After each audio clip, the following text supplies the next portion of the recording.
You dumb, beautiful fucker. Who wants to be in America's slash fic with Abraham Lincoln? Louisiana Purchase, that's a name. You need to really get off my balls, okay? I'm gonna kick your ass. Also, why was Michelangelo so stinky? Ew.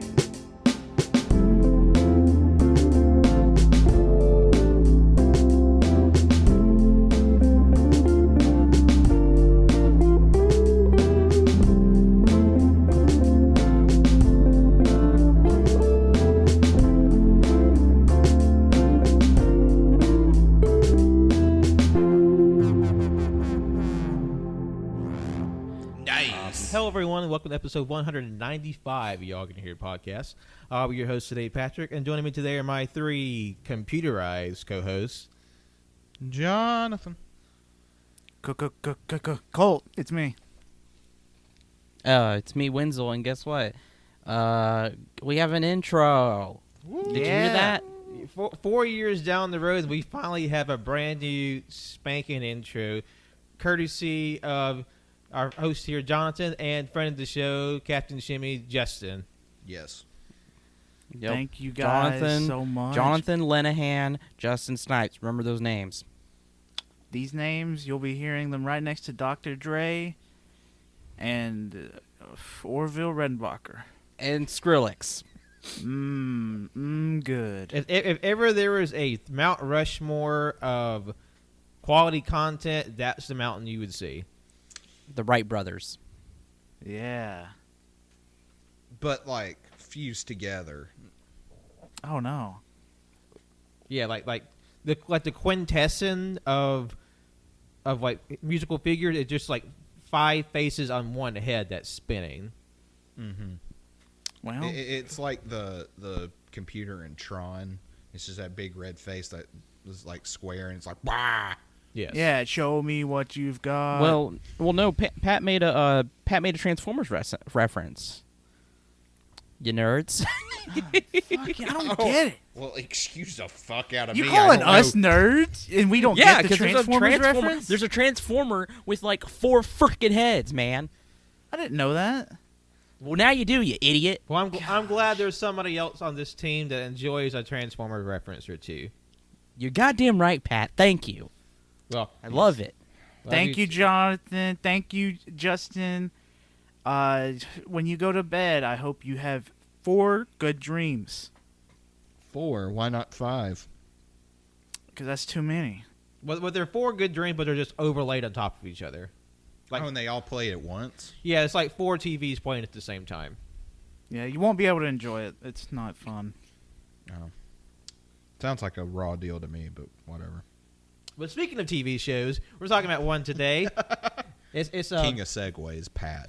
It's the very first Disney Plus Marvel series. We talk about WandaVision today and reviewing and breaking down the first 2 episodes of the season or the series. We'll see how long it goes in the future.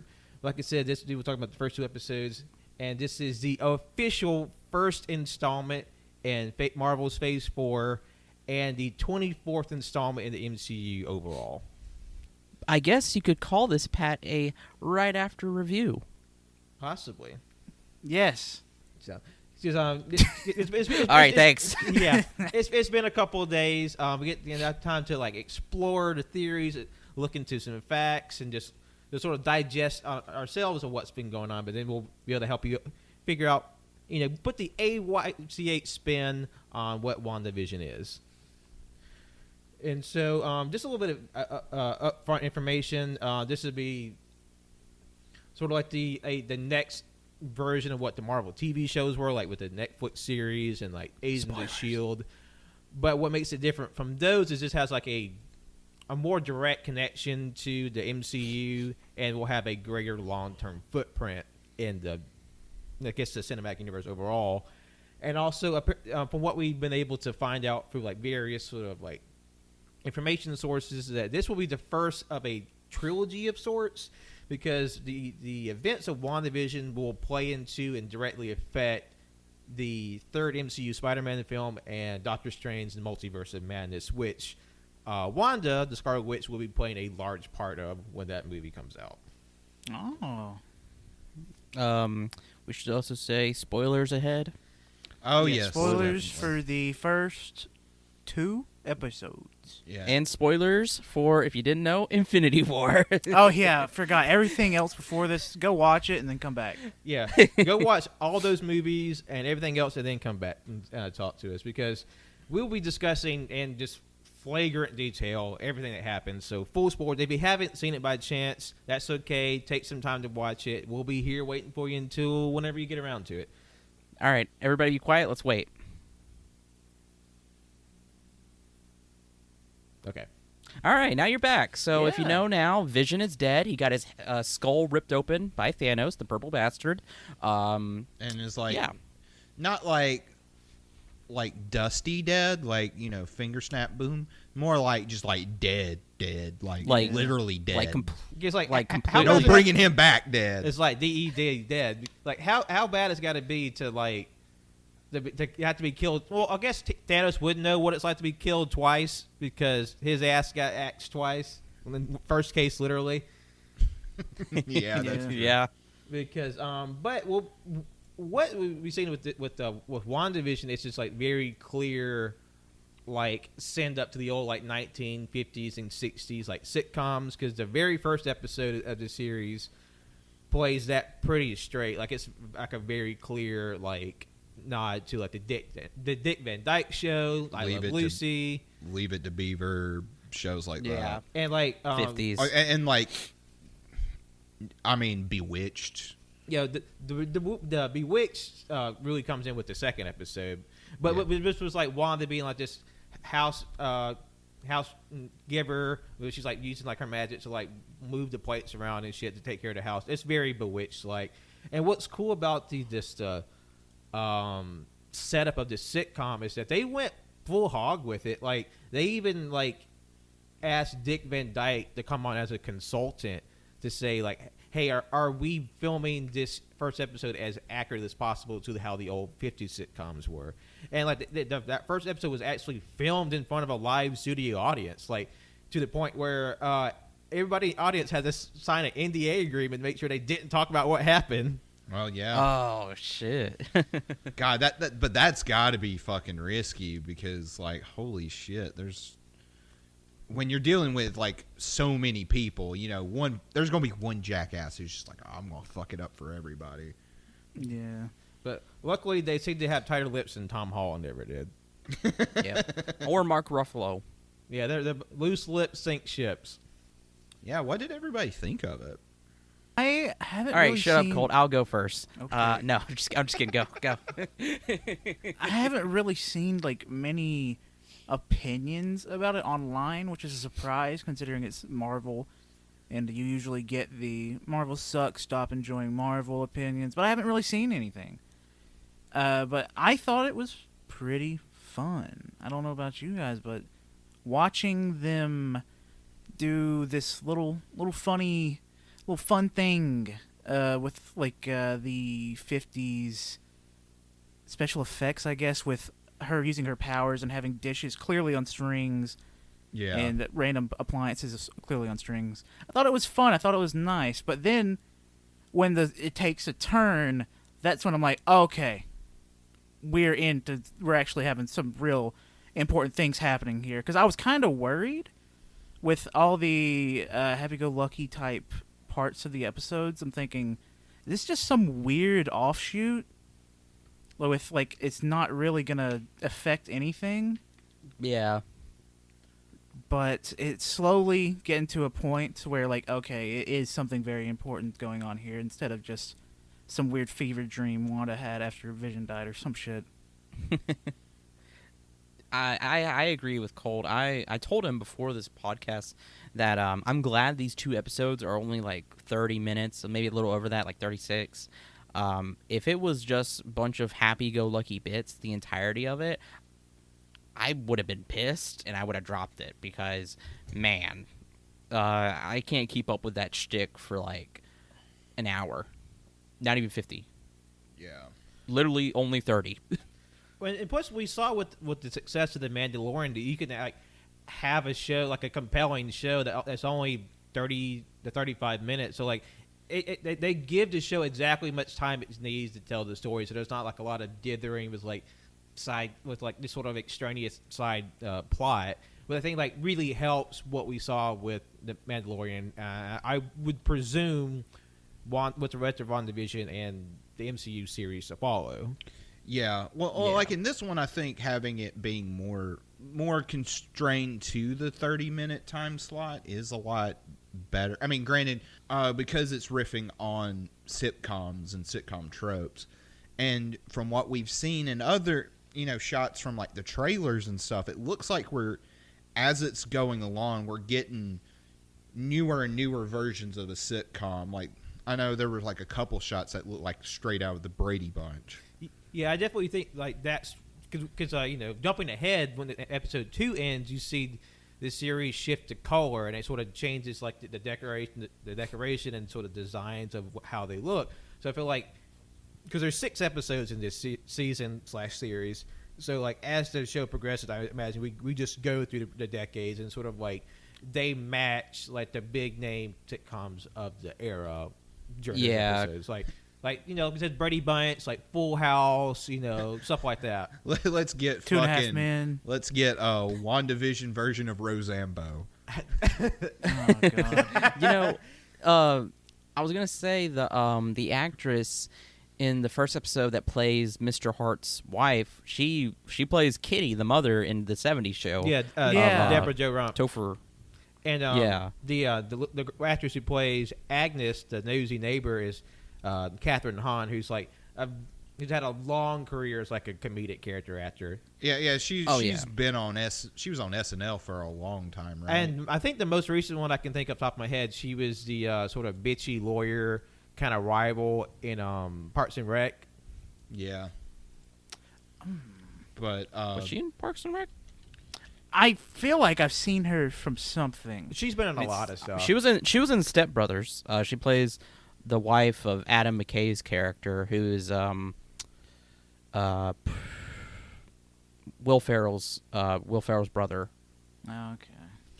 And what I thought was really cool about the show and how it's sort of really really focusing on like these sitcom like tropes and like style is that even the aspect ratio changes to like the way it was back in the day. And like when that swerve happens toward the end of episode 1, it goes full screen. And like when you notice when the facade starts to crack, when the boss starts trying to starts grilling Wanda and Vision, like, well, how'd you meet? How long have you been married? And all this and that. Like the camera starts to zoom in and the angles change to like a more modern use, and the aspect goes to full screen, and just like and if you're not paying attention, it'll just go by you, not realize. Which this shows like that's a really cool trick they did. Yeah, because I didn't notice that aspect, but I'm not surprised that they did that, and not to be that person, because I am a David Lynch fan person. But that scene, the segment at the end where the boss is choking on the steak, and the wife is just like, "Stop it! Stop it! That is fucking straight out of Eraserhead. Like, and it is like genuinely terrifying. That's the type of shit that I find fucking scary. It's that weird like psychological like atmospheric horror, because like. It's like because like movies like Pleasantville and like all these movies that sort of like it's on the surface like these old like very idyllic 1950s sitcoms, or then then there's like this weird underlying like trauma and like horror beneath just this gilded surface. But I think it's a lot of fun, and that scene toward the end is really sort of, I think, impactful. Yeah, and sort of. Like, I'm not super familiar with a lot of the comic stories this may or may not be inspired by, but just sort of knowing the character of Wanda and her sort of trajectory in the comics, it definitely does lead, and knowing that leads to this like sort of unsettling feeling of waiting for the other shoe to drop.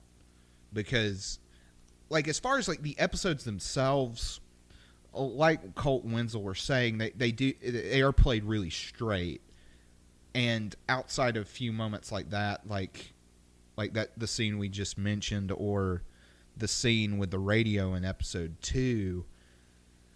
I mean, it is played fairly straight like those old sitcoms are, and even so much with like themes and attitudes, and like they have like the pseudo mid-Atlantic accent along with it. Yeah. And it's, I could see where people would fall off of that if that background element wasn't there. Yeah, but like I do think I do appreciate their, like, you know, people have, you know, criticized Marvel, which I think are, you know, valid thing to do, like how there's like a sort of monotonous nature to some of the stuff they've done. And I feel like they're willing to like take a chance, you know, as small as it may be with the show, and do like, hey, we're playing it like this for like 90% of it as like this old sitcom with like some weird spooky shit in it. I feel like that's probably a nice change of pace from what, for people who may be a little burnt out on what Marvel's been putting out recently.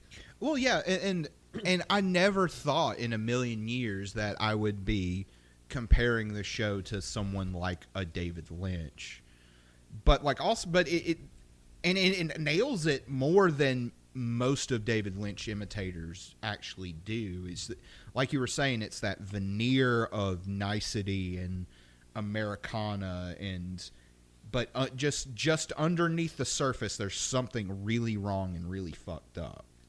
Like most sitcoms. Yeah. Am I right? Yeah, To but compare unlike to- other sitcoms where it doesn't really go unstated, like this is, you start seeing the cracks in it every so often. The one comparison that I have is Adult Swim has a thing they share. They run it every now and then. Too Many Cooks. That's what it's Yes. reminding me of. Yes, Where like Too Many Cooks is just the Too Many Cooks theme song playing over and over again, while it slowly goes into chaos with a killer killing people in the intro. yes, it's that 11-minute short that's just that Full House like 90s sitcom theme. Yeah. And it just gets progressively more and more fucked up as it goes along. And this, like you were saying, Colt, this gives the exact same vibe. And and just that commitment even shows, like, they even have like breaks in the episode where they have like these old school commercials in it, which is, there's always little interesting details in each one. In episode 1, you have the Stark Industries toaster, and how in that episode the only color in the episode is the red light on the toaster. Yeah. And how, And it was beeping like a bomb. it's like that's an interesting thing, and how like the woman in the commercial, she seemed kind of like uncomfortable and nervous when it cuts to her, and this like sort of awkwardly long pace for the toast to get ready. And then like there's even like a little like gag that the toaster's like noise sounds like Iron Man's repulsors. Mm-hmm. So like that, I thought that was a cool bit. And how in episode 2 they have the Sputnik like wristwatch that has a fucking Hydra symbol on the face of the watch. Yeah. Strucker. That's a familiar name too, Strucker. Yeah, I'm pretty sure that had some sort of like comic origin that I'm just not aware of.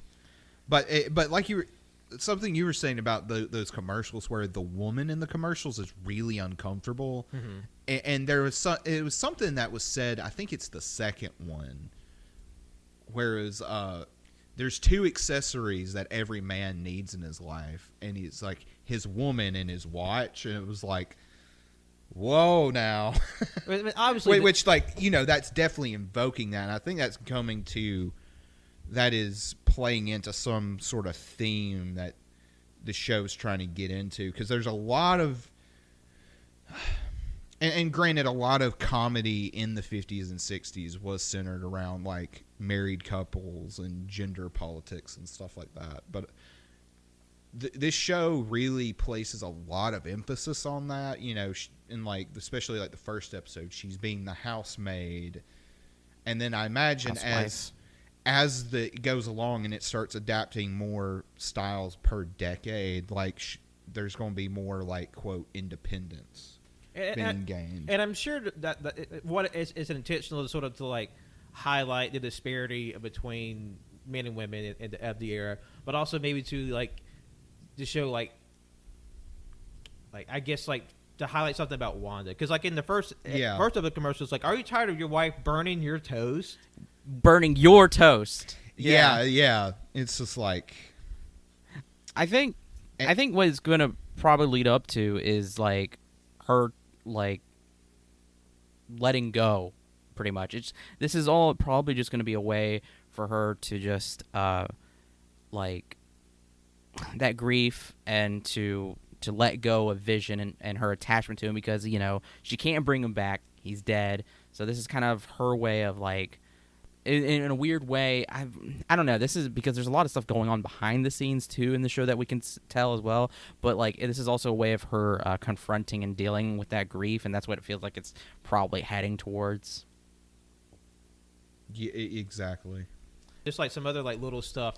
Because at the very end of the episode, you see sort of the TV show roll its credits, and the camera pans out to us like it's actually playing on a television set, and you see someone like at some sort of laboratory or like technological desk, like writing down notes. And if you notice, the symbol on the computer is a sword on an emblem, and that's the same symbol used for sword, which is the opposite of SHIELD. It's sort of the secret organization that deals with extraterrestrial threats, whereas where SHIELD deals with like local terrestrial threats. So like space problems versus Earth problems. I wonder, how is the events of WandaVision connected to SWORD? Because we saw like our first real look at that at the end of, what was it, Spider-Man Far From Home? Because I feel like there was one movie where we see Nick Fury in a space station because he's like, I'm on vacation. And he's like, he pulls out. It's Far From Home, yeah. This big space station is like all the Skrulls walking around. So like that was part of SWORD, because SWORD deals with like fighting off bad aliens and stuff. So I wonder how that's connected. And like, isn't Rambo Rambo's daughter, whoever, from Captain Marvel, not Rambo, fucking Sylvester Stallone. Her last name's Rambo. Doesn't she have some connection to SWORD as well? Like, she's supposed to be part of that or something? Yes, because going back to Captain Marvel, because the Captain Marvel's best friend in the movie is Maria Rambeau, a fighter pilot, and her young daughter Monica Rambeau is in the movie. And as we find out as part of sort of the pre-release information, that Monica Rambeau as an adult is a part of WandaVision. Because in the comics she's a Captain Marvel, like she's like has this cosmic power she uses to fly and fight. But with this one, we see the actress. I think her name is just one sec. Teyonah Parris. She plays Geraldine in the second episode, and in the sort of the real world of the story, she's also playing Monica Rambeau. Okay. So this operative is somehow involved with the sort of like the sitcom reality that we're seeing, but also she's a part of the real world that's outside of it. Because we know there's some sort of event that's happening to Wanda that the outside world is sort of aware of and trying to get information from. Because in the second episode, we see this radio broadcast like, Wanda, what are they doing to you? What are they doing to you? Can you get out? Whatever. And what's interesting about that segment is that that's also a pre-existing character. The man's voice on the radio is Jimmy Woo, who's played by Randall Park. You might know him as Asian Jim from The Office. But he was also Scott Lang's parole officer and a former S.H.I.E.L.D. officer in Ant-Man and the Wasp. Yeah. Okay. And that was his voice coming through the radio. I'm just trying to figure out how these people are connected to this situation. Yeah. I mean, it seems like they shouldn't be related.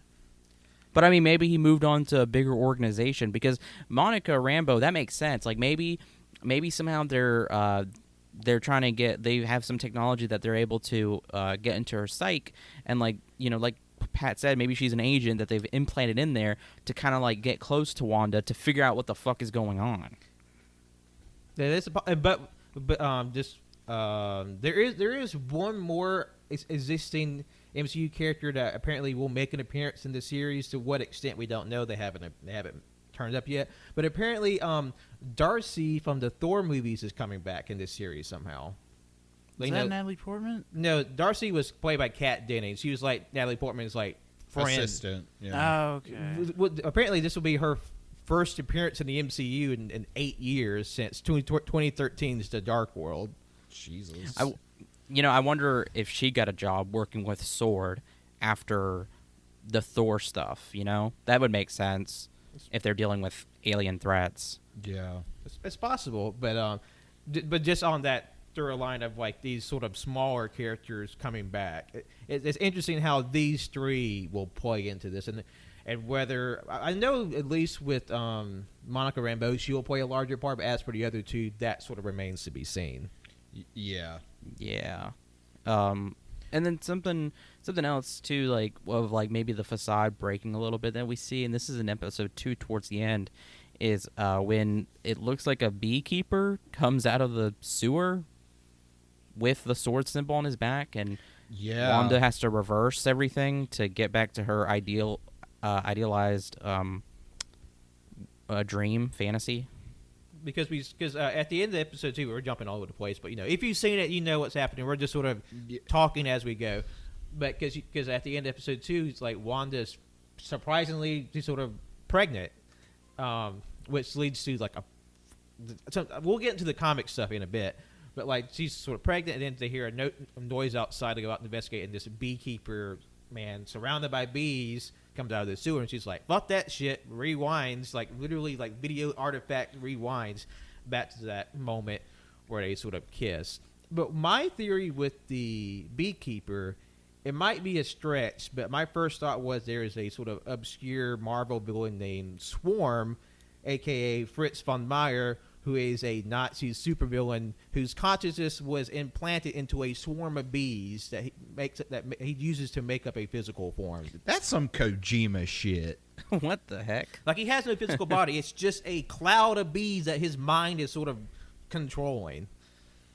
Most recently seen in the Ant-Man limited series World Hive that came out last year. Has some badass Toku shit in it.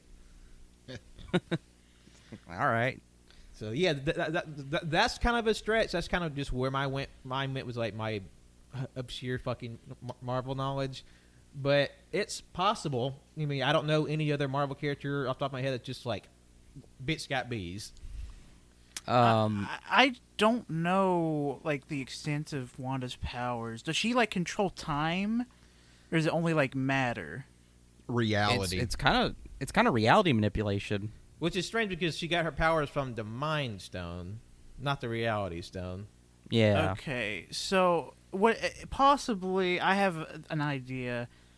She is in a sort of simulation / something real, and maybe the beekeeper guy was actually there for the Nazi bees. Maybe he accidentally got into Wanda's world by accident somehow, and he's in there trying to get them. Well, it could also be that maybe, see, this is Sword, so they're dealing with a cosmic extraterrestrial threat. So maybe there's some kind of entity that's represented by bees that's infested her, that attacked her mentally and is infesting her mind. See, my thought was like if these are like sort of these dangerous criminals, making like Sword is this giant space station, like maybe like if this is like a character that exists outside of her sort of, I guess, fabricated reality of this TV show, maybe that he's like a criminal or a villain that they have like captive inside of this station, and like because you can't just make matter from nothing, because like the Reality Stone, it has to project a reality onto the world that already exists. Kind of like a physical illusion. Yeah. Because if you saw when Thanos uses the Reality Stone, when he turned it off, like everything else just went back to the way it was, because it's kind of like just put on top of it like a sheet. Mm-hmm. So maybe like just due to the magnitude of her powers and maybe her declining mental state, like there's some stuff that slips through the cracks, and that's why Monica is there as a person, but she just has like this veneer of a TV character on top of her. Pat, I got it. I figured it out. No, what it is, there's a tiny captured bee that they have in the space station, and the bee has psychic powers, and it's invading Scarlet Witch's mind and attacking her. It's a tiny bee. Not the bees. The Why is bee the is bee the doing it? mastermind. What's the Why bee the got bee- to gain? What doesn't the bee got to gain? Oh, maybe it goes inside of her head and just like controls her like with the gears on SpongeBob's brain. Well, I mean, think about it. It's like there's never mind. I'm not going to say that. Like it's a bee, right? It can it's psychic powers. Okay, so what if it possesses Scarlet Witch? You're talking about an insect with the power to control reality.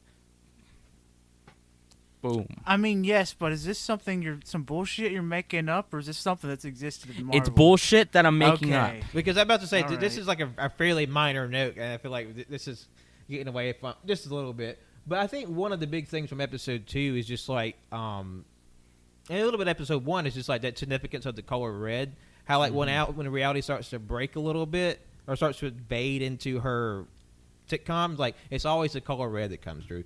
Granted, this is like her color motif to Scarlet Witch, so red. But you see like the toy helicopter, which also has the sword symbol on it. Like Dottie, I thought that was like a Star. I thought that was the fucking Resistance symbol or something like that. I was like, that's a Star Wars symbol. But Star it's not. Wars. like the toaster Oh, man. light, the toy helicopter, Dottie's blood.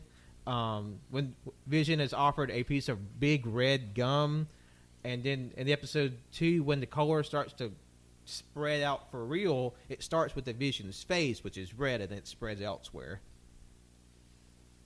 And like Wanda's sort of like makeup, her fingernails and her lipstick, they're a bright red as well. So I'm like, I feel And like her clothes. that's interesting how like that's going to be a recurring theme throughout the show, and like why that color comes through outside of anything else. What was the last thing she did before the series takes place? What was the last thing we saw her do? Probably she Endgame. helped. Yeah, she helped defeat Thanos, and then they were all attending Tony's funeral, and then that's it. She didn't do anything else after that. Yeah, because Okay. she was so strong that Thanos had to bitch out and shoot missiles on top of everything. Yeah. Yep. Man, Because we I'm show like not- Wanda is super powerful. Like she like, did she get blasted by like all 5 of the Infinity Beams? And she's just like, nah, bitch. Yeah, I mean, she's like one of the most powerful characters in the Marvel universe. For good and for ill. Yeah. House of M. Which I think that's a good segue to some of the comic stuff that is sort of pulling from, because it looks like the show will be taking good inspiration from 2005 House of M, which is where Wanda, it's sort of like it's like at her most peak mental fragility is gaslit, manipulated by Magneto and creating a world which mutants are the prevailing form of life. And then sort of like the big fallout from that, sort of like, no more mutants, and like Wanda rewriting the world multiple times. And then the 2015 Vision limited series, which features Vision creating his own family out of robots. And sort of the very sort of, it was a similar vibe, like this superficial, like idyllic family with a very dark, very fucked up undercurrent throughout the rest of this series. And I feel like that's really coming through. I mean, there's even direct references, like the bottle of wine that Wanda pours during dinner. It has a symbol on it that's very similar to the House of M symbol they use for that maxi series. And the name of the brand is Maison de Mépris, which is French for House of Contempt or House of M. And Okay. in the opening sequence of episode 2, there's a moment where when Vision is like phasing through the floors, there's a cutaway of like a crawl space. You see the Grim Reaper's helmet, a Marvel villain full with bones. And the Grim Reaper was a villain that turned up in the 2015 Vision comic, and the bones is a sort of a hint to what happened in that story. I don't want to give Yeah. anything away, because that's a very, very good story to read. Even if you have like no larger concept of the Vision or maybe Marvel at large, it's just a really good, very unsettling story. Fuck, that's good. That's fun.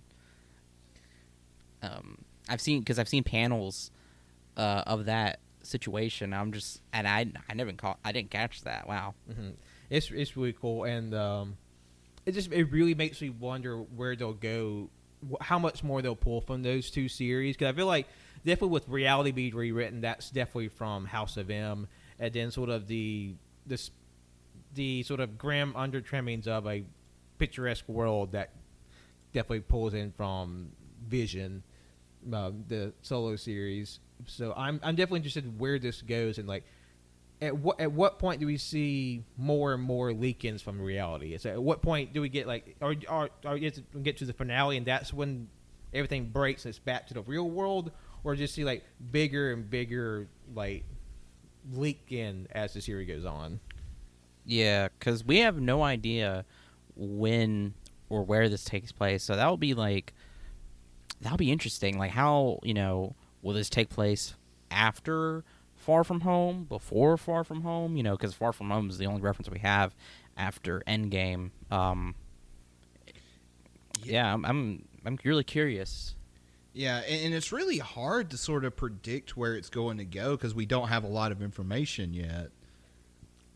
But like it's just sort of fun to speculate because yeah, because we are sort of in this sort of very fantastical dream world, like we're still very much in the dark, and of course that's by design. I'm glad that there hasn't really been much in the way of like leaks. Not that I've been really searching them out, but like I haven't really heard much like, oh, this happens and this happens, other than just sort of basically what was given upon the sort of the press junket of it. Same. I'm glad. Like, it's fun.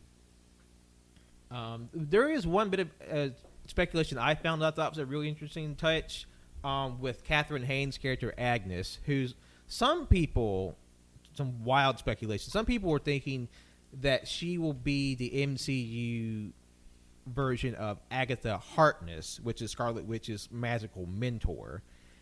Now, some people take this as because Agnes is the one that sort of guides and informs Wanda about you need to do this to be a good wife. We need to do this to get ahead in the neighborhood. She's sort of leading her along that way, sort of like an instructor would. And there's a further hint that she may be this character of Agatha Harkness, just like grand and powerful witch. Is that in the trailer, Agnes's character is shown in a witch outfit during a Halloween portion of one of the future episodes. So that might be a bit of wild speculation, but it is a very interesting one. And it may not be too wild. I mean, it makes sense. Yeah, I've been hearing that stuff about her. Like they've been saying, she's been cast as a character named Agnes, and then I saw theories like, oh, she might be this, really powerful witch. Named exactly as you said. Yeah, I'm excited. I'm excited for this show. See where it goes. Yeah. So I feel like always saying recommend. If you haven't seen, we'll continue to see where it goes from here. Yeah, I mean, yeah. If you're a fan of Marvel and you want to they pretty much said these are tied to the other Marvel movies, so you pretty much kind of have to watch it. Yeah. And especially since this is going to play further into Spider-Man and Doctor Strange and other movies, I mean, it's basically essential viewing. Yeah, it's like, wink. Essential viewing. Wink, wink. With like you said, like direct impacts for at least the next two big Marvel movies, and I think that's really cool. Of course, it definitely puts this extra burden of consumption on 20 plus movies and all the little ancillary stuff on top of I guess every Marvel show going forward, with a possible exception of What If, playing directly into the movies going forward, or just nothing else, just expanding the world. Even though it's kind of sad that none of the other Marvel stuff is really relevant anymore, like R.I.P. Daredevil, I guess, unless it's not. I mean, from what the rumors they say about Doctor Strange and Spider-Man, that who knows? They may yet be unfolding to Kevin Feige's kind of a dick cat. It's like, I never liked the Marvel Netflix stuff. Shut the fuck up. Did he say that? For whatever reason, he never agreed with the direction or the some boogity boo about the Marvel Netflix and like whatever. Oh my god. And like I don't know, like I really only watched Jessica Jones, Yeah, which I really enjoyed. I just felt it was a little too long. yeah. And that's sort of what I've heard from like all the other ones except like Iron Fist, which everyone just was like, this is fucking shit. The only person I know that liked Iron Fist was Shimmy. He liked Iron Fist, really? Yeah, he's the only, he Okay. said that was up in his sort of upper echelon of the Marvel Netflix. He might be the only one I know. Wait. Okay, Iron Fist was fun, but upper echelon. No, it's here. Here it goes. It's Daredevil, Luke Cage, Jessica Jones, Defenders. Iron Fist is like 10 miles back. Which, to be honest though, honestly though, when I say like those three, really Jessica Jones and Luke Cage are kind of like both neck and neck for me to be number 2. But like, I really like both of them. But like Daredevil is my absolute favorite, and the Defenders was great. Punisher was the only one that I could really get into. Oh, Fucking Punisher. Yeah, I love forget that's part of it Punisher. too. I keep John forgetting Punisher. Bernthal should be Punisher. I just want to see him as Punisher again. I want to hear him scream more. Cole, you need to watch the other Netflix shows.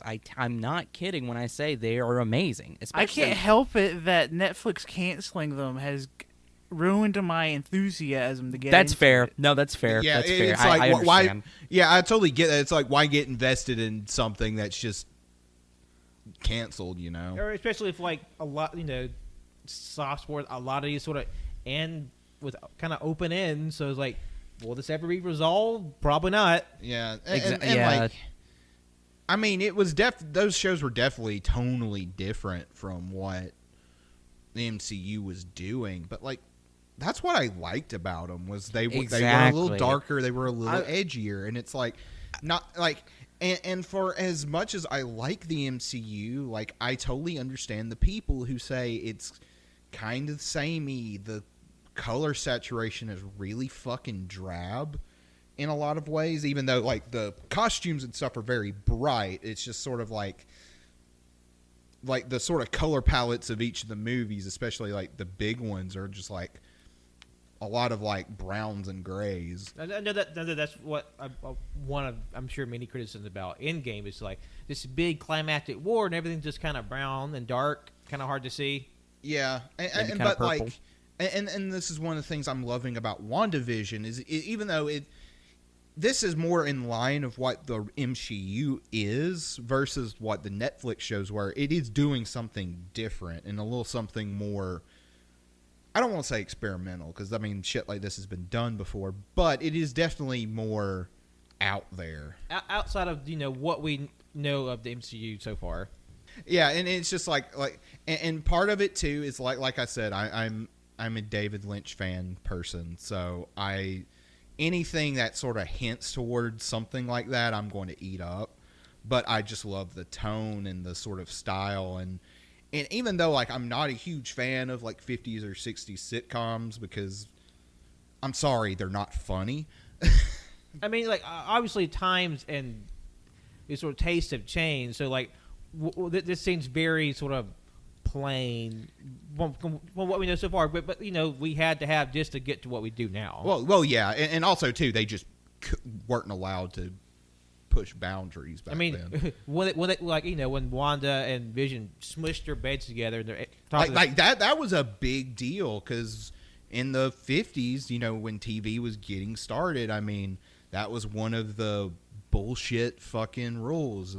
Even a husband and wife had to have separate beds, and you couldn't show toilets for some reason. Like it's all this What? weird, it's just all this weird puritanical shit. Like they couldn't even imply that they had sex. Like even when I think with Lucy Ball when she was pregnant for I Will Lucy, they had kind of dance around saying she was pregnant or kind of film her in a different way because it was some silly shit. Yeah, and then like there's this is going into film, but like there's this noir movie, I think it's from the 30s called The Big Sleep, and it was notorious for it's a movie that deals with a really dark subject matter, but because of the Hays Code, they couldn't say anything, so it's nigh incomprehensible what's going on. And like just to show like the level of, I guess, like difference, like because largely in the old sitcoms, like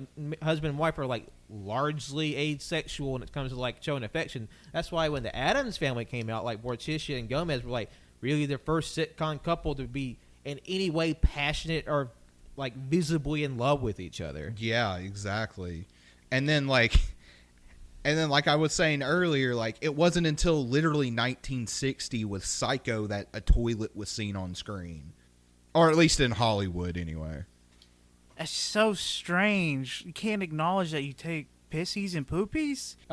So I think we had a good run of the first 2 episodes, sort of diving deep and picking out all the little fun stuff. And I think we all are very much invested in where the show goes from here. And I think maybe just jumping ahead, you can look forward to more Marvel series reviews as they come out throughout the year. Yeah, because we got Falcon Winter Soldier. What else coming out this year as far as show-wise? Loki. Well, a lot of Loki. What if? Hawkeye, Miss Marvel. Jesus fucking shit. Yeah, like if the world goes as, I guess, according to Disney plans, we're supposed to get like all these shows and a minimum of 4 Marvel movies. Fucking shit. They're making up for lost time. Yeah, the year without Marvel, the Rankin Bass movie. Mickey Mouse is shitting his pants. And then they're making up with just like, you miss Marvel, here you go, you fucks. Because you got Mouse Miser and Fox Miser. All right. But anyway, thank you all so much for listening to this. We hope you enjoyed this little examination and breaking down of the first 2 episodes. We appreciate you listening. Be sure to follow us on SoundCloud, iTunes, Google Play, Google Podcasts, Overcast, Spotify, and any RSS feed catchers out there. Be sure to like, rate, review, and subscribe on all those platforms. It helps us out tremendously, keeps us high in the algorithms, puts us in front of new people, and we just appreciate you when you do it. You can follow us on our socials, on Twitter and Instagram at AYCH Podcast, and follow us on Letterboxd and Facebook at AllYouCanHear, and Twitch at twitch.tv/AllYouCanHear, and YouTube as well, which is also at AllYouCanHear. And lastly, you can follow me, Patrick, on Twitter, Instagram, Letterboxd, all at John Lost His Name in My Art, on Facebook at John Lost His Name Art. My name is Jonathan. You can follow me on Twitter at JONIIBOI24 and Letterboxd at JohnOdinson12. My name Colt. Follow me on Twitter, ColtD00. Do some cool little backflips for Vision. Just do it. Do it. He ate that gum just for your cool magic show, so you're gonna do some backflips. Thank you for listening. I'm Wenzel. You can follow me on Twitter at WenzelWilkie. You can follow my art Instagram at World of Wenzy. You can check out my link tree to my links to my Goodreads and my Letterboxd. Doing the challenges again this year: 100 movies, 50 books. Let's go. Fuck the Puritans. Yeah. All right. Also, fuck the Luddites. Yeah. Predators in Fortnite. Oh, I'm so excited about that. All right, bye. Goodbye. Bye-bye.